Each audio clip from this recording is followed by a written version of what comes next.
Pemirsa, kita masih bersama Indonesia Lawyers Club. Sekarang saya mau bergabung dengan sosiolog Imam Prasojo. Ya. Malam Mas Imam. Malam Bang Karni. Mas Imam, ya tentu udah mengikutilah perkembangan yang terjadi di masyarakat.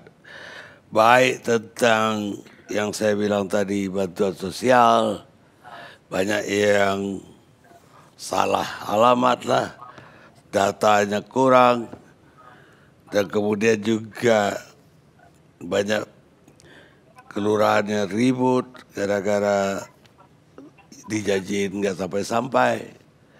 Dan sekarang ada fenomena baru lagi, yaitu mudik lebaran. Mudik lebaran yang sebetulnya bertujuan baik, tapi terlalu banyak orang yang ngotot untuk bisa pulang. Ya, Mungkin malam ini pun di perbatasan Bekasi ini rame nih, yang mau mudik lewat Bekasi, lewat Kerawang, dan di perbatasan yang lain juga pasti terjadi. Bagaimana Mas Imam melihat fenomena masyarakat? Ya, masyarakat kita Bang Karni itu memang masyarakat komunal. Jadi kita punya daerah di mana kita dilahirkan dan dibesarkan. Ada kerabat di sana, ada orang tua yang punya hubungan emosional yang begitu rekat. Nah, terus kemudian dari perkembangannya kita kemudian tersebar kemana-mana, termasuk Bang Karni. Bang Karni kan juga aslinya bukan dari Jakarta kan begitu. Punya saudara-saudara di kampung halaman. Nah, memang sudah mentradisi ya bertahun-tahun, berpuluh-puluh tahun kita itu ada tempat di mana kita itu kembali bertatap muka, kembali untuk bersilaturahmi, mendekatkan diri dengan di mana akar kita dulu.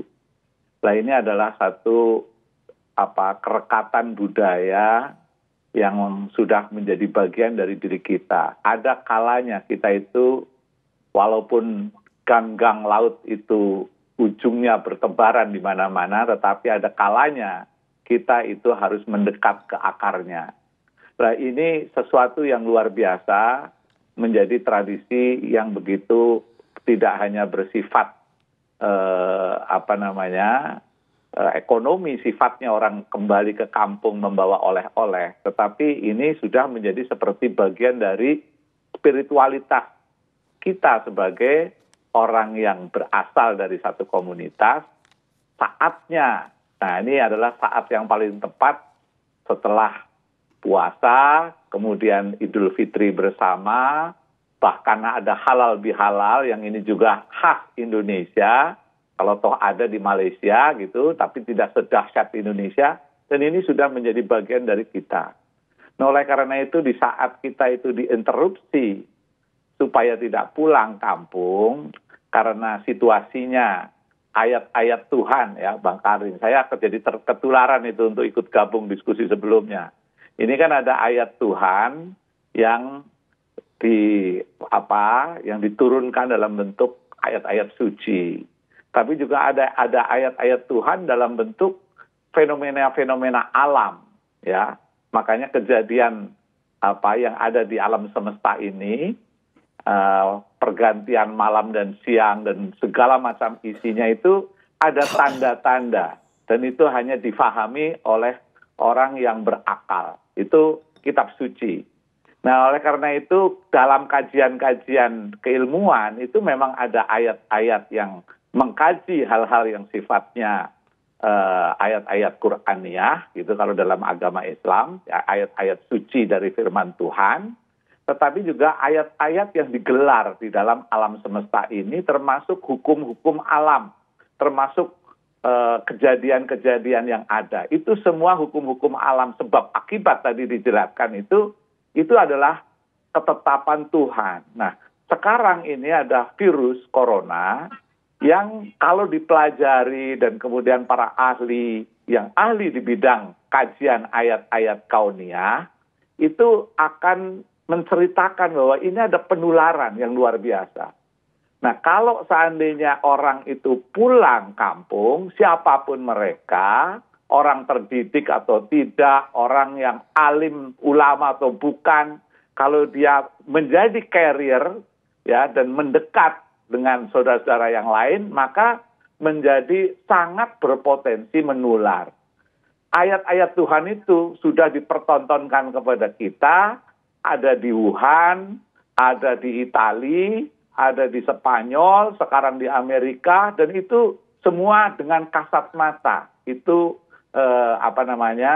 jelas sekali apa yang terjadi. Nah, sekarang setelah kita bisa menyimpulkan hal itu, ya tadi banyak sekali hadis-hadis yang dikemukakan oleh para ustadz dan para alim ulama. Tapi bagi saya bukan orang yang memahami secara detail tentang hal itu. Saya simpel saja. Ini ayat Tuhan ya yang mengatakan bahwa kalau kita itu pulang dan kita tidak tahu apakah kita menjadi pembawa virus atau tidak, karena di sini gejalanya tidak jelas, dan kemudian kita kemungkinan menular, maka efek tularnya berlipat ganda dan akan membuat kita ini menjadi sangat menderita, Bang Karni. Nah, oleh karena itu, kita perlu melakukan upaya-upaya preventif. Di Amerika ada perdebatan, ini kan hak asasi, gitu kan. Tetapi orang lupa juga ada diskusi mengenai human responsibility, hak-hak bahkan ada Declaration of Human Responsibility, tanggung jawab manusia kita. Jadi tanggung jawab kita itu tidak hanya kepada diri kita sendiri supaya kita tidak tertular, tapi adalah tanggung jawab supaya kita tidak menulari keluarga kita, tidak menulari kampung halaman kita. Tanggung jawab supaya bangsa ini selamat. Nah, ini harus menjadi satu pemahaman yang utuh. Nah, memang di Republik kita, jalur asuhan pendidikan di Indonesia ini memang ada 3 jalur. Ada jalur pesantren yang sangat fasih di dalam kajian-kajian Qur'aniyah, ya. Dan ada para ilmuwan yang mengkaji ayat-ayat kauniyah, ya, dalam arti kajian-kajian ilmiah yang itu juga adalah bagian dari ayat-ayat Tuhan. Nah, bagaimana menggabungkannya supaya menjadi satu pemahaman yang utuh. Nah, tadi ada perdebatan yang sangat menarik, ya, bagaimana kajian Qur'aniyah saja itu bisa menghasilkan tafsir yang berbeda. Nah, tinggal kuat-kuatan mana yang dalilnya lebih baik. Nah, tapi di kajian kauniyah, di dalam kajian ilmiah juga ada banyak temuan-temuan. Nah, oleh karena itu kita sekarang dipaksa harus berpikir keras bagaimana menyelamatkan bangsa ini agar penularan COVID ini mata ranjangnya bisa keputus. Nah, tentu pada saat kita berupaya sekeras mungkin untuk bisa memutus dengan memutus interaksi, maka ada orang-orang yang menjadi rentan karena ekonominya menjadi terganggu. Nah, itulah yang sebetulnya seperti tadi dikatakan, pemerintah tentu punya tanggung jawab yang utama karena pemerintah adalah mengelola uang-uang kita, ya, uang-uang rakyat, uang-uang negara untuk didistribusikan jangan sampai orang-orang yang paling rentan secara ekonomi kemudian menjadi korban. Nah, tapi pada saat yang sama juga tanggung jawab masyarakat. Ya, kita ini juga harus punya tanggung jawab. Nah, oleh karena itu di bulan Ramadan ini biasanya kan ada panitia zakat, ya, zakat fitrah, ada sekaligus kita memberikan infak dan sodako. Mungkin harus lebih awal panitia-panitia itu bekerja dan kemudian melakukan upaya-upaya penyelamatan. Karena akibat dari PSBB, akibat dari pembatasan ini, ya, semua interaksi menjadi terbatas, ekonomi menjadi tersendat, itu perlu bantuan-bantuan dari berbagai pihak. Perusahaan, ya, dari saudara-saudara kita yang jauh lebih berada misalnya. Bagaimana mengorganisasikan diri. Dan ternyata, Bang Karni, saya 2 hari yang lalu membaca sebuah majalah luar negeri yang berjudul judulnya itu The Diplomat, itu malah orang luar negeri yang menandai tentang besarnya alternatif penyelamatan itu. Selain pemerintah, tentu ada masyarakat sendiri. Social capital kita, modal sosial kita besar sekali. Orang berhimpun, mengorganisasikan diri, kemudian kampus-kampus berupaya untuk melakukan inovasi. Nah, ini adalah gerakan manusia, gerakan bangsa kita, masyarakat yang membesarkan hati kita. Dan saya yakin kalau ini terus berakumulasi menjadi sebuah gerakan besar, kita akan menjadi bagian dari bangsa yang terselamatkan, bukan hanya karena pemerintahnya saja, tetapi karena kolaborasi kita semua. Nah, itu kira-kira Bang Karni, mudah-mudahan mudik ini ya satu peristiwa besar, tetapi bisa menjadi turning point buat kita. Ya, satu, kita itu sukses menyetop penyebaran virus, atau kita gagal sama sekali, sehingga virus ini menyebar secara merata di sebuah pulau bernama Pulau Jawa misalnya, yang penduduknya itu terpadat di dunia. Nah, kalau ini terjadi, bencana besar luar biasa akan terjadi di negeri ini, dan saya tidak termasuk orang yang sangat tidak mengharapkan ini terjadi. Dan ini perlu kesadaran semua pihak. Itu Bang Karni. Baik, Mas Imam. Terima kasih banyak pendapatnya. Ya, untuk Qur'anianya saya minta dari Ustadz Ali Ngabalin.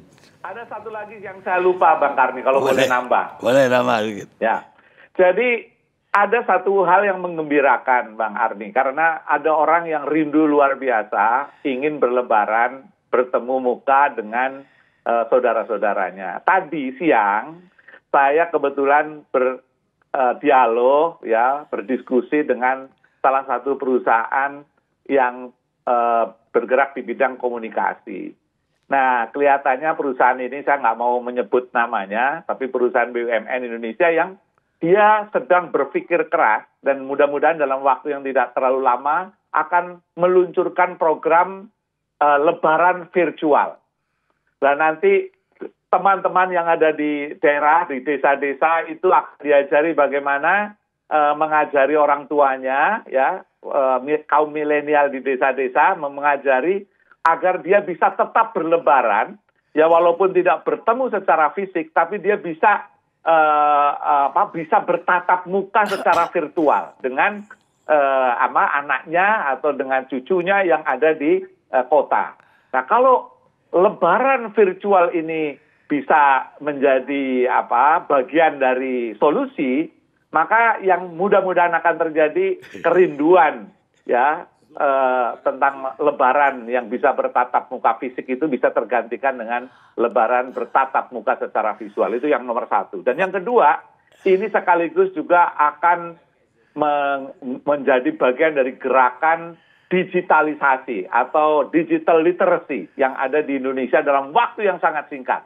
Nah, saya mengharapkan mudah-mudahan dalam waktu yang tidak terlalu cepat, tidak terlalu terlalu panjang, ini akan diperkenalkan bagaimana gerakan membuat lebaran virtual, Idul Fitri virtual, halal bihalal virtual di seluruh Indonesia.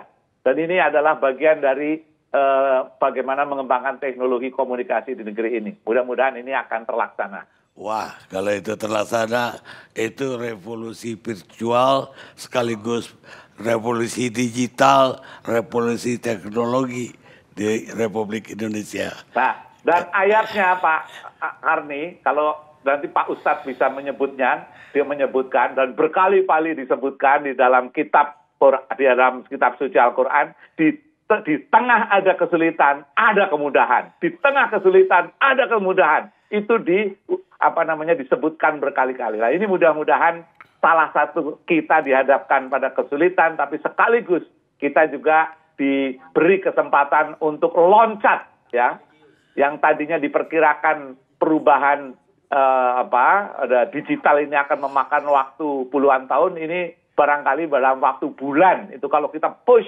nanti hidup kita akan berubah dalam waktu yang tidak terlalu lama mengikuti perkembangan teknologi yang kita miliki. Baik, terima kasih.